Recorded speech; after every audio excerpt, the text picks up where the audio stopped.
सोचिए, एक तरफ दुनिया के सबसे ताकतवर नेता डोनाल्ड ट्रंप मंच पर खड़े होकर चिल्ला रहे हैं, ये शांति का ऐतिहासिक मौका है, और दूसरी तरफ उसी रात गाजा के आसमान में बमों की बारिश हुई, जिसने सिर्फ कुछ ही घंटों में 6 निर्दोष जिंदगियां छीन ली। ट्रंप ने इजराइल से बमबारी रोकने को कहा था, लेकिन इजरायली जेट्स ने गाजा पर लगातार हमला बोला और नतीजा हमास ने ट्रंप की 20 पॉइंट शांति योजना को ठुकरा दिया। क्या इजराइल के इन हमलों ने हमास को शक की नजर से देखने पर मजबूर कर दिया? क्या इसीलिए हमास फिलिस्तीन की गारंटी मांग रहा है? क्या है शांति समझौता? इजराइल ने आखिर ऐसा क्या किया जिसकी वजह से खेल पूरी तरीके से पलट गया? समझते हैं इस स्पेशल रिपोर्ट में।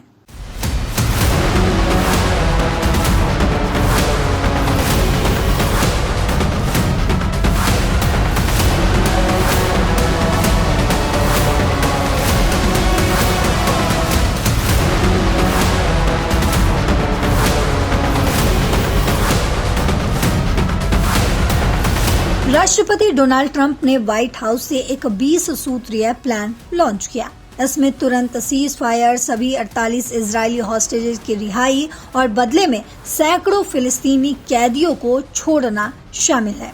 ट्रंप ने सोशल मीडिया पर लिखा, इजराइल को गाजा पर बमबारी तुरंत रोकनी चाहिए ताकि हॉस्टेजेस को सुरक्षित निकाला जा सके। हमास शांति के लिए तैयार लग रहा है। उन्होंने हमास को 5 अक्टूबर तक यानी कल तक का प्लान मानने की डेडलाइन दी। अगर नहीं माना तो गंभीर परिणाम भुगतने होंगे। शुरू में हमास ने कुछ हिस्सों पर सहमति जताई, जैसे हॉस्टेजेस के बदले कैदी एक्सचेंज। दुनिया ने इसे सराहा। UN, EU जैसे देश, सऊदी अरब, जॉर्डन, UAE, कतर, मिस्र के विदेश मंत्रियों ने इसका वेलकम किया। फ्रांस के राष्ट्रपति इमैनुअल मैक्रो ने एक्स पर लिखा, हमास को हॉस्टेजेस छोड़ने और प्लान फॉलो करने का कोई चांस नहीं। ट्रंप ने इसे सिविलाइजेशन का ग्रेट डे कहा। लेकिन ड्रामा यहीं शुरू होता है। ट्रंप के कॉल के चंद घंटों बाद रात को इजराइल ने गाजा पर भारी हवाई हमले किए। रॉयटर्स की एक रिपोर्ट के मुताबिक गाजा सिटी में एक घर पर स्ट्राइक से 4 लोग मारे गए। खान यूनिस में 2 यानी कि कुल 6 लोग मारे गए। गाजा के civil defence spokesperson Mahmoud Bassal ने कहा, ये बेहद हिंसक रात थी। ट्रंप के कॉल के बावजूद इजराइल ने गाजा सिटी और पूरे स्ट्रिप पर बम गिराए। वहीं अल जजीरा की लाइव कवरेज में ये संख्या 7 तक पहुंच गई। इजरायली पीएम बेंजामिन नेतन्याहू के ऑफिस ने कहा कि वे ट्रंप प्लान के पहले फेज को लागू करने की तैयारी कर रहे हैं, लेकिन मिलिट्री ने कोई रोक का ऐलान नहीं किया। वहीं एक रिपोर्ट के अनुसार पिछले 24 घंटों में 66 फिलिस्तीनी मारे गए हैं, 265 घायल हुए हैं। मतलब शांति की बातें हवा में लटकी हुई है, लेकिन जमीन पर बम लगातार बरस रहे हैं। वहीं रॉयटर्स की एक रिपोर्ट के मुताबिक आपको बता दें, इजराइल ने गाजा सिटी में स्मोक बम गिराए अल सीफा हॉस्पिटल के पास। लेकिन असली ट्विस्ट तो तब आया जब इसी हमले ने हमास को प्लान से पीछे हटा दिया। हमास ने नए मिलिट्री चीफ इज़ अल दिन अल हदाद, जो हुआया सिनवार की मौत के बाद गाजा का कमांडर बने, उन्होंने कतर में मीडिएटर्स से कहा, ट्रंप का प्लान हम खारिज करते हैं। जब तक फिलिस्तीन स्टेट की गारंटी ना मिले, हम हथियार नहीं डालेंगे।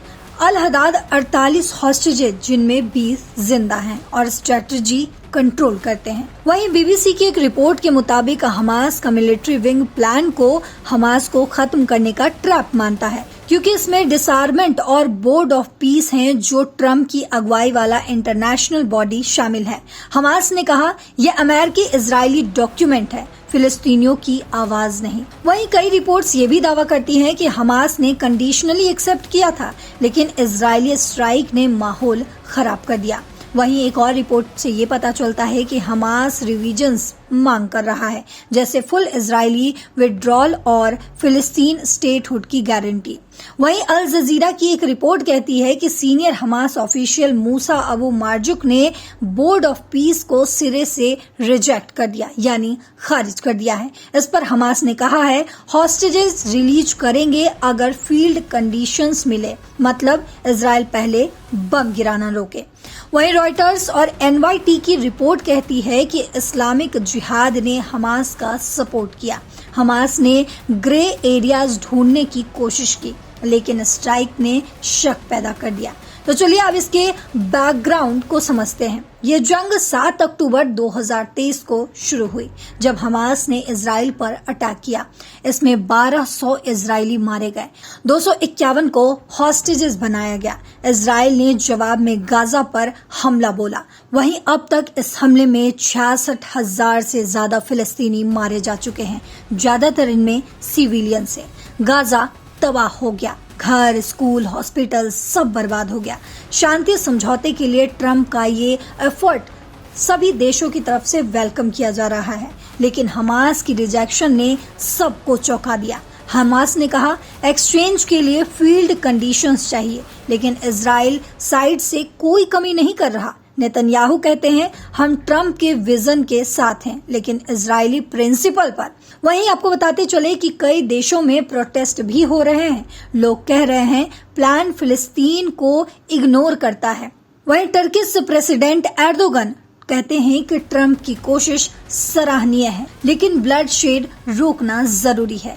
इसमें दिलचस्प बात यह है कि ट्रंप के शांति समझौते के बाद इजराइल का हमला और हमास का पीछे हटना, ये चेन रिएक्शन जैसा लगता है। मानिए ट्रंप की कोशिश, फिर इजराइल इग्नोर हुआ, फिर हमास ने इसे रिजेक्ट किया। इजरायली स्ट्राइक ने दिखा दिया कि शांति की बातें सिर्फ कागज पर हैं। हमास सोच रहा है अगर इजराइल ट्रंप को नहीं मान रहा तो भाई हम क्यों माने। इस पर एक्सपर्ट्स कहते हैं कि ट्रंप को ब्रिज बनाना ही पड़ेगा। इजराइल को कंट्रोल करे, हमास को गारंटीज दे।